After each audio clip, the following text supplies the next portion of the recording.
തിരഞ്ഞെടുപ്പിന്റെ ജനപ്രതിനിധിയാകുന്നതിന് മുമ്പ് സ്ത്രീകൾ രാഷ്ട്രീയത്തിന്റെ നയപരമായ തീരുമാനങ്ങൾ എടുക്കുന്ന മേഖലകളിൽ ഉണ്ടാവുക എന്ന് പറയുന്നത് ചെറിയ കാര്യമൊന്നുമല്ല. പോരാട്ടങ്ങളിൽ കടന്നുപെടുന്ന കഷ്ടപ്പെടുന്നവൻ്റെയും ബുദ്ധിമുട്ടിൻ്റെയും ഒപ്പം നിന്ന് പോരാടി അതിനുവേണ്ടി വാദിച്ച് അങ്ങനെ അധികാര സ്ഥാനങ്ങളിൽ വന്നിരുന്നതെങ്കിൽ അവർക്ക് ഈ ഒരു മേഖലയുടെ ബുദ്ധിമുട്ട് മനസ്സിലാക്കാൻ കഴിയുമായിരുന്നു. ഈ ഒരു കാലഘട്ടത്തിൽ ഈ പുരുഷാധിപത്യ സമൂഹത്തിൽ ഒരു സംവരണം ഇല്ലാതെ ഒരു സ്ത്രീയെ സ്വയം തീരുമാനിച്ച് വരുന്നത് വളരെ കുറവല്ലേ നമ്മൾ കാണുന്നത്.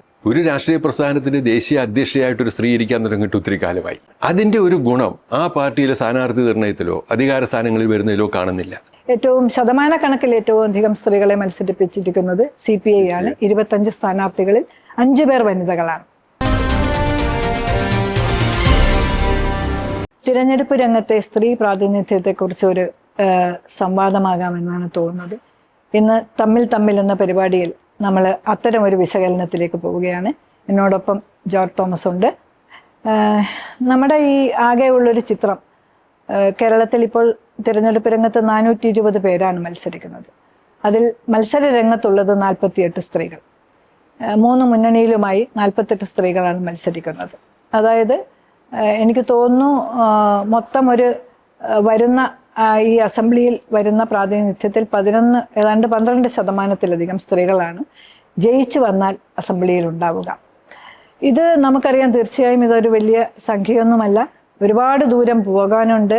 വനിതാ സംവരണം എന്ന ആവശ്യം സ്ത്രീകൾ ഉന്നയിക്കാൻ തുടങ്ങിയിട്ട് എത്രയോ വർഷങ്ങളായി. അത് ലോകസഭ വരെ പാസ്സാക്കി അവിടെ നിൽക്കുകയാണ്. കേവല ഭൂരിപക്ഷമുണ്ടായ ഒരു കക്ഷിയും അത് പാസ്സാക്കി എടുക്കാനുള്ള ഒരു ഉത്സാഹം കാണിച്ചിട്ടില്ല. നമുക്ക് തീർച്ചയായിട്ടും അറിയാം, ഒരു പുരുഷാധിപത്യ സമൂഹത്തിൽ ഇതൊക്കെ തന്നെ സംഭവിക്കുള്ളൂ.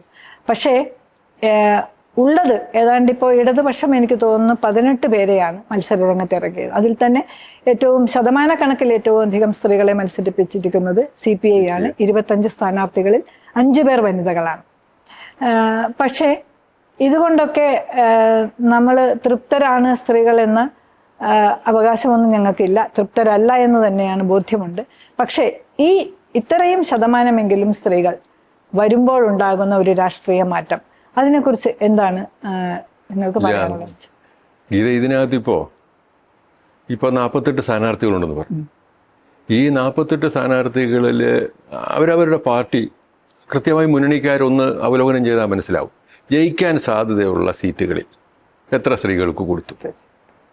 ഇപ്പോൾ നമ്മൾ പേരിന് ഇപ്പോൾ ഏതെങ്കിലുമൊക്കെ ഭാഗത്ത് നിൽക്കുന്ന ഇവരുടെ സ്ഥാനാർത്ഥികൾ ചിലർക്കുണ്ടാവും. ഇപ്പോൾ ഗൗരവതരമായി ഇടതുപക്ഷ ജനാധിപത്യ മുന്നണിയാണ്, അതായത് നേരത്തെയും അങ്ങനെ ജയിക്കാൻ പറ്റുന്ന സീറ്റുകൾ കൊടുക്കുകയും മന്ത്രിസഭയിൽ അതിനനുസരിച്ചുള്ള പ്രാതിനിധ്യം കൊടുക്കുകയും ഒക്കെ ചെയ്തിട്ടുള്ളത് ഇടതുപക്ഷ ജനാധിപത്യ മുന്നണി മാത്രമാണ്. ഇപ്പോൾ തന്നെ ഈ മന്ത്രിസഭയിൽ, ഇപ്പോൾ കഴിഞ്ഞു പോയ മന്ത്രിസഭയിൽ ചിഞ്ചു റാണി ഉണ്ടായിരുന്നു, വീണ ജോർജ് ഉണ്ടായിരുന്നു, അതിന് പുറമെ ബിന്ദു ഉണ്ടായിരുന്നു.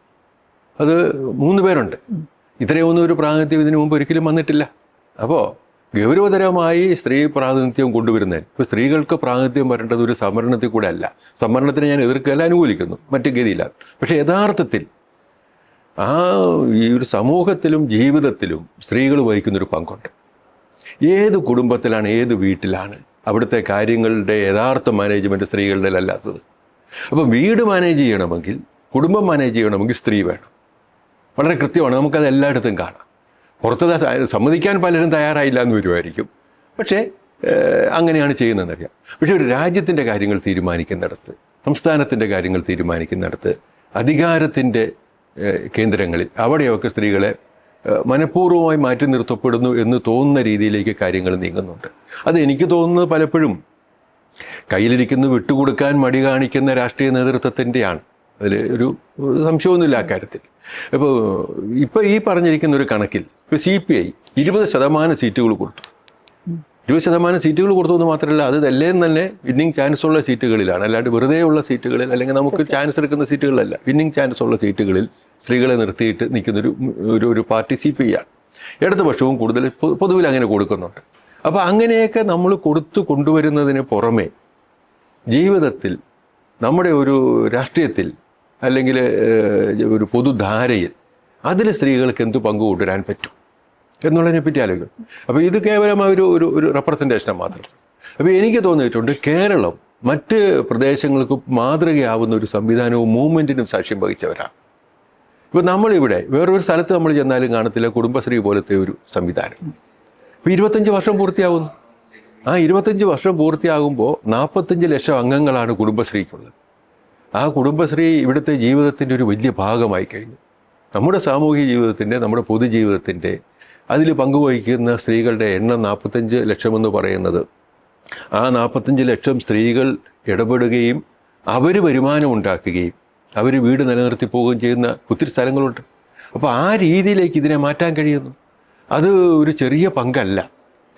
എനിക്ക് തോന്നുന്നു അത് തീർച്ചയായിട്ടും അതൊരു വലിയ വിഷയമാണ്. കുടുംബശ്രീ എന്ന് പറയുന്നത് ലോകത്തിന് തന്നെ മാതൃകയായ ഒരു പ്രസ്ഥാനമാണ്. നമുക്കറിയാം എത്രയോ അതുവഴി തന്നെ നമ്മുടെ ത്രിതല പഞ്ചായത്ത് സംവിധാനങ്ങളൊക്കെ വന്നപ്പോൾ ആ തിരഞ്ഞെടുപ്പിലൊക്കെ ധാരാളം സ്ത്രീകൾ ആ കുടുംബശ്രീയിൽ പ്രവർത്തിച്ച പരിചയവുമായി അതിൻ്റെ ഒരു പ്രാഗൽഭ്യവുമായിട്ടാണ് പലരും വന്നിട്ടുള്ളത്.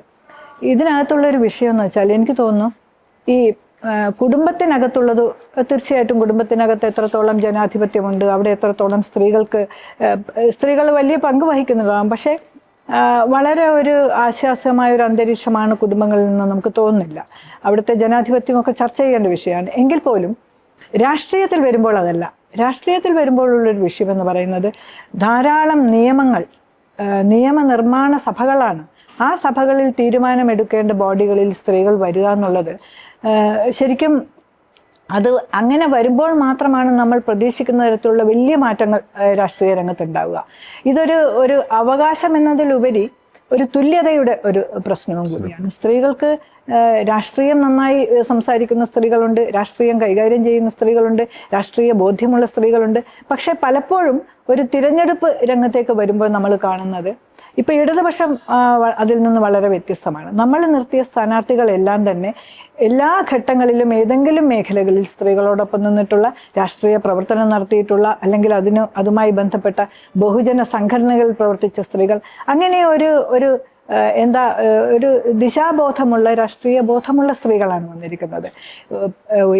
മത്സരത്തിൽ ഏതെങ്കിലും ഒരു സ്ത്രീയെ നിർത്തുക എന്നുള്ള തലത്തിലേക്ക് പലരും പോകുമ്പോൾ അതിൽ നിന്ന് വ്യത്യസ്തമായി വളരെ അനുഭവമുള്ള സ്ത്രീകൾ നിൽക്കുന്നത് കൊണ്ട് തന്നെ എനിക്ക് തോന്നുന്നു അവരെല്ലാം ജയിച്ചു വരികയാണെങ്കിൽ തീർച്ചയായും നമ്മുടെ നിയമനിർമ്മാണ സഭകളിൽ വളരെ വ്യത്യസ്തമായ ഒരു അന്തരീക്ഷം തന്നെ ഉണ്ടാകും.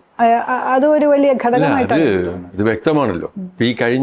ഇപ്പോൾ ഈ കടന്നുപോയ ഗവൺമെന്റ്, ആ ഗവൺമെന്റ് ഇപ്പോൾ പ്രഖ്യാപിച്ച് നടപ്പിലാക്കിയിരിക്കുന്ന ഈ 34-35 വയസ്സ് തൊട്ടുള്ള സ്ത്രീകൾക്ക് 1000 രൂപ ചെറിയ തുകയായിരിക്കും. പക്ഷെ അങ്ങനെ ഒരു ചിന്ത പോലും വരുന്നത് എന്തുകൊണ്ടാണ്? ഈ ഇടതുപക്ഷ ഗവൺമെന്റിനകത്ത് 3 സ്ത്രീകളുള്ളത് കൊണ്ടാണ്.